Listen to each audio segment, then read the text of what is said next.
সবাইকে ধন্যবাদ। আজকে আমরা একটা গুরুত্বপূর্ণ টপিকস নিয়ে ডিসকাস করব। সেটা হচ্ছে আমরা ব্যালেন্স অফ ট্রেড এবং ব্যালেন্স অফ পেমেন্ট এই জিনিসটা কি সেটা বোঝার চেষ্টা করব। সো চলুন আমরা শুরু করি। ব্যালেন্স অফ ট্রেড এবং balance of payment. Balance of trade হচ্ছে মোট রপ্তানি এবং মোট আমদানির মধ্যে যে পার্থক্য সেটা। ব্যালেন্স অফ ট্রেড ইকুয়াল হচ্ছে মোট রপ্তানি থেকে মোট আমদানি, মানে এক্সপোর্ট থেকে টোটাল ইম্পোর্টটা বাদ দেওয়া। এখানে একটা বিষয় আছে, সেটা হচ্ছে যদি রপ্তানি আমদানির থেকে বেশি হয় সেক্ষেত্রে ট্রেড সারপ্লাস হবে। আর যদি, এটা আমার জন্য পজিটিভ। আর যদি আমদানি রপ্তানি থেকে বেশি হয় তাহলে বাণিজ্য ঘাটতি। তার মানে এটা আমার জন্য বিপজ্জনক। আবার বলি, যদি রপ্তানি আমদানির থেকে বেশি হয় সেক্ষেত্রে আমি বেনিফিটেড হব, এটাকে বলা হয় ট্রেড সারপ্লাস। আর যদি আমদানি রপ্তানি থেকে বেশি হয় তখন সেটাকে হবে ট্রেড ডিফিসিট। আমরা একটু পরে এই জিনিসগুলো নিয়ে আরেকটু ডিটেলস পড়বো এক্সাম্পল সহ, যে ট্রেড সারপ্লাসটা কিভাবে ইকোনমিতে হিট করবে, গ্রো করবে, এবং ট্রেড ডিফিসিটটা কিভাবে ইকোনমিকে ইকোনমির জন্য ক্ষতিকর হতে পারে। আচ্ছা, ব্যালেন্স অফ ট্রেডটা আমরা একটা এক্সাম্পল দিয়ে আমরা ডিসকাস করি। সেটা হচ্ছে 2023 সালে বাংলাদেশ এটা একটা এক্সাম্পল, $60 বিলিয়ন পণ্য রপ্তানি করছে এবং $70 বিলিয়ন পণ্য আমদানি করছে। এখানে একটা জিনিস দেখেন, বাণিজ্য ঘাটতি। এখানে 70 থেকে, মানে এটা হচ্ছে আমদানি, আর এই $60 হচ্ছে রপ্তানি। $10 বিলিয়ন রপ্তানি, 10 বিলিয়ন ডলার হচ্ছে ট্রেড, এটা ডিফিসিট। তাহলে এখন বিষয়টা হচ্ছে, আমার এখানে পণ্যটা আমদানি হয়েছে এবং রপ্তানি হচ্ছে $60। $70 আমদানি, $60 হচ্ছে রপ্তানি। তার মানে আমার দেশে টাকা ঢুকছে কম, বেরোচ্ছে দেশ থেকে টাকা বেশি। এই জন্য আমার এই ট্রেড ডিফিসিট, মানে বাণিজ্য ঘাটতি বা ব্যালেন্স অফ ট্রেডের ক্ষেত্রে আমরা যখন চিন্তা করবো বা থিঙ্ক করবো, সেক্ষেত্রে আমাদের রপ্তানিটা আমদানি থেকে বেশি হতে হবে। তাহলে আমাদের কারেন্সি বা আমাদের বাণিজ্য বাণিজ্য বিজনেস, এই জিনিসগুলো বা এক্সপোর্ট, এই জিনিসগুলো ঠিক থাকলে আমাদের ইকোনমি ইকোনমিক্যাল কন্ডিশন স্ট্রেংথ হবে।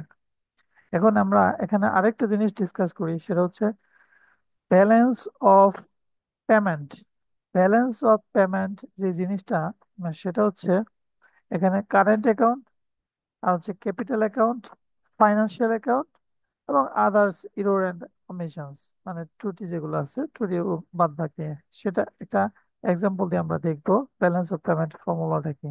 আবার বলি, current account, capital account, financial account, আর প্লাস হচ্ছে ইরোর অ্যান্ড অমিশন, ত্রুটি আর বাদ বাকি।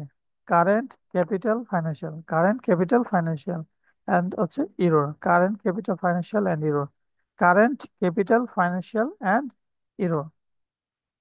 আচ্ছা, এখন চলতি হিসাবের মধ্যে আমরা একটু বিস্তারিত ব্যাখ্যা করি। সেটা হচ্ছে, চলতি হিসাবের মধ্যে আমাদের আছে হচ্ছে, চলতি হিসাবে কি আসবে? রপ্তানি থেকে আমদানি বাদ যাবে, আর রেমিটেন্স এবং বিনিয়োগ আয়, এটা আমার যোগ হবে। এটা হচ্ছে কারেন্ট অ্যাকাউন্ট। ঠিক আছে? তো এই যে বলছিলাম কারেন্ট অ্যাকাউন্ট, পুঁজি হিসাবটা কি? বিদেশি বিনিয়োগ, ক্যাপিটাল অ্যাকাউন্ট, যেটা বিদেশি বিনিয়োগ, ঋণ গ্রহণ ও ঋণ পরিশোধ এবং অনুদান, এটা হচ্ছে ক্যাপিটাল অ্যাকাউন্ট।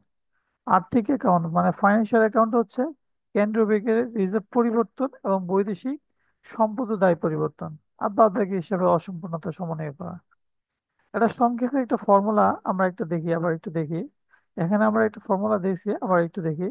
সেটা হচ্ছে রপ্তানি থেকে আমদানি বিয়োগ, সাথে হচ্ছে রেমিটেন্স, বিদেশি বিনিয়োগ, ঋণ গ্রহণ, এগুলো যোগ, মাইনাস হচ্ছে ঋণ পরিশোধ, আর সাথে যোগ করতে হবে বৈদেশিক রিজার্ভ পরিবর্তন।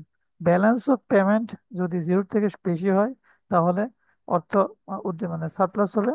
আর যদি ব্যালেন্স অফ পেমেন্ট 0 থেকে ছোট হয় সেক্ষেত্রে ডিফিসিট হবে।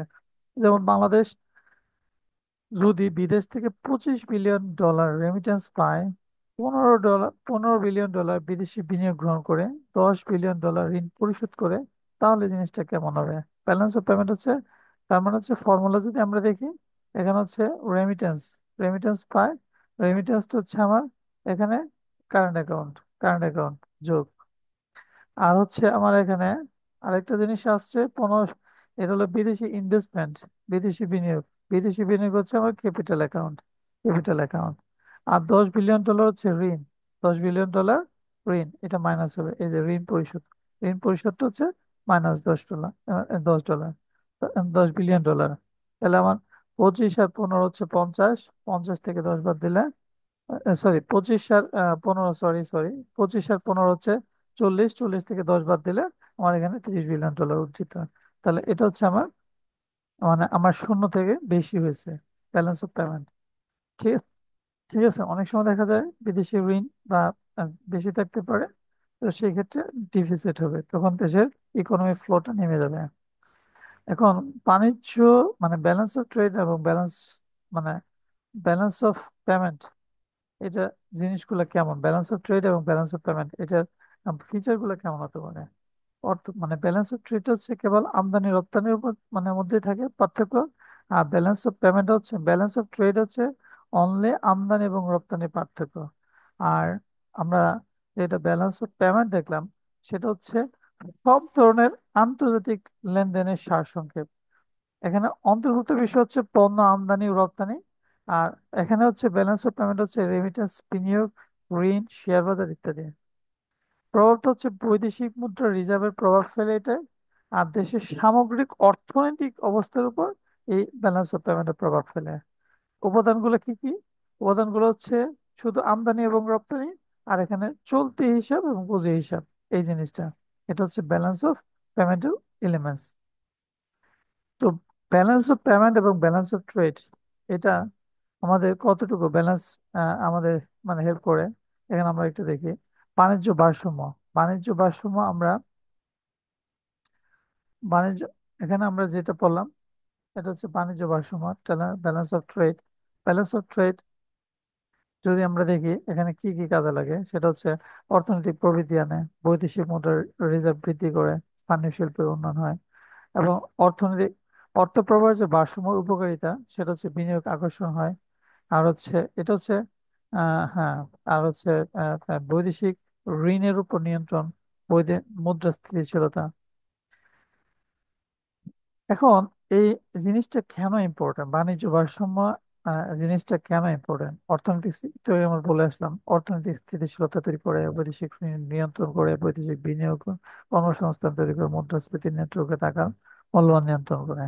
আর ব্যালেন্স অফ পেমেন্ট ঘাটতি থাকলে টাকার মান কমে যেতে পারে, যা মুদ্রাস্ফীতি বাড়িয়ে দেয়।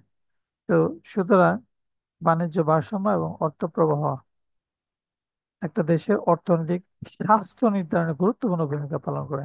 একটা দেশের জন্য বাণিজ্য উদ্ধৃতি এবং শক্তিশালী অর্থ প্রবাহ, এই জিনিসটা মানে অত্যন্ত কার্যকর। এই জন্য রপ্তানি বৃদ্ধি, আমদানি নিয়ন্ত্রণ, বিনিয়োগ আকর্ষণ, রেমিটেন্সের উপর জোর দেওয়া উচিত।